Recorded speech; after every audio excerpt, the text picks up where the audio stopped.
උතුම් සම්බුදු බලයෙන් පසේ බුදු ගුණ බලයෙන් රහතුන්ගේද තේජසින් සියලු රැකවරණ වේවා. අපගේ ශාස්ත්‍රඥ වහන්සේගේ අපරිමිත ගුණස්කන්ධේ බලයෙන් තුන් ලෝකේම සැනසෙත්වා.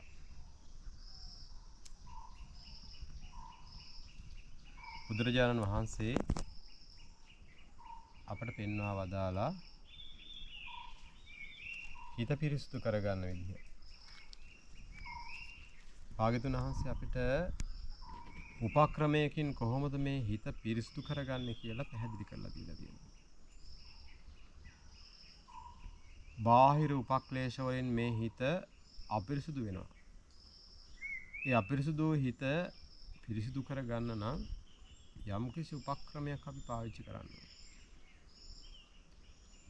වෛරය නැමැති බාහිර උපක්ලේශයෙන් මේ හිත කිලිටි වෙද්දී ඒක පිරිසිදු කරගන්න තියෙන හොඳම ඖෂධය තමයි මෛත්‍රිය.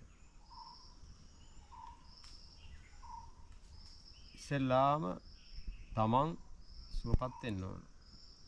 තමන් සුවපත් වුණොත් තමයි ලෝකයා සුවපත් කරන්න පුළුවන්කම තියෙන්නේ.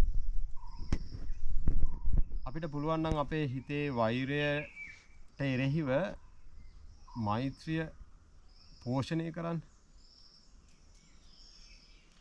මෛත්‍රිය පෝෂණය කරන්න නම් මෛත්‍රී සිතුවිල්ල උපද්දන්න නම් තමන් ගැන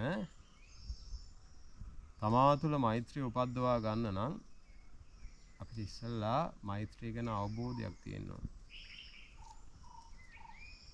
ඒ මෛත්‍රී ආනිසංස අපි දැනගෙන ඉන්න ඕන. මෛත්‍රී ආනිසංස 11ක් තියෙනවා.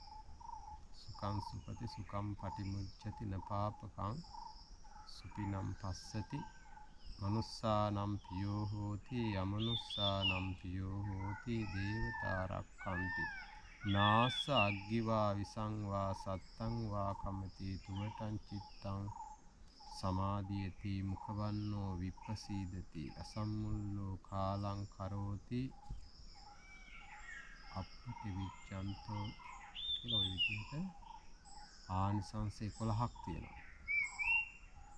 ඒ 11 ලබන්න පුළුවන් මේ සිත පුරුදු කරගත්ත කෙනා. ඉතින් අපි කැමති වුණොත් ඒ ආනිසංස වලට අපේ හිත මෙත් සිත වඩන්ට කැමති වෙනවා.